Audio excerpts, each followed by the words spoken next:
नहीं लगता है कि उनके ऊपर दबाव बनाया जाए, हमारे भोजपुरी एल्बम पे भी सेंसर लगाया जाए, बिहार सरकार से मांग की जाए उस पर भी सेंसर लगे ताकि हमारे भोजपुरी ऑडियंस के बीच इस चीज़ का बढ़ावा ना हो? बिल्कुल बिल्कुल ऐसा होना चाहिए, लेकिन सरकार की भी लिमिटेशन होती है।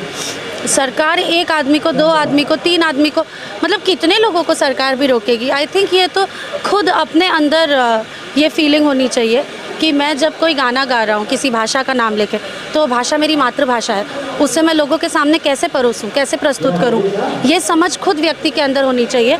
तो जब आप खुद आकलन करेंगे और खुद गलत चीज़ें नहीं गाएंगे तो सरकार को आप पे मेहनत करने की ज़रूरत ही नहीं पड़ेगी। आप खुद सोचिए कि आप अगर ये गा रहे हैं तो ये अच्छा है क्या? अगर आपको खुद समझ में आ जाएगा कि अच्छा नहीं है तो आप छोड़ दीजिए। और मैं ऐसा नहीं कह रही हूँ कि किसी ने नहीं किया, हम लोगों ने भी ऐसे बहुत गाने किए हैं पहले जो अच्छे नहीं हैं। आज हमको एहसास हुआ तो हमने छोड़ दिया वो करना। जिस समय पे आपको एहसास हो जाए आपको छोड़ देना चाहिए।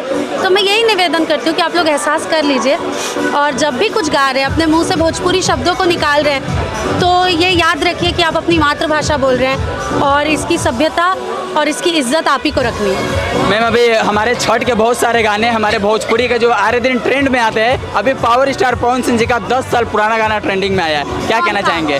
अभी वो एक पियरिया वाला जो एक गाना करके है छठी माई का, अच्छा, वो गाना 10 साल पुराना गाना है, वो आज भी ट्रेंड कर रहा है। पवन जी का नाम ऐसे ही पावर स्टार नहीं है, उनके पास उनके आवाज़ का पावर है, उनका कोई भी गाना कभी भी ट्रेंड कर सकता है, वो इतने गुणी हैं।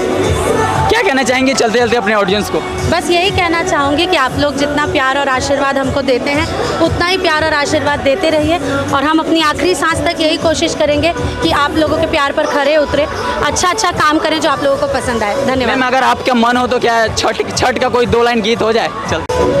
पहिले पहिले माने कैले छठी मैया भरत तोहार, छठी मैया भरत तोहार।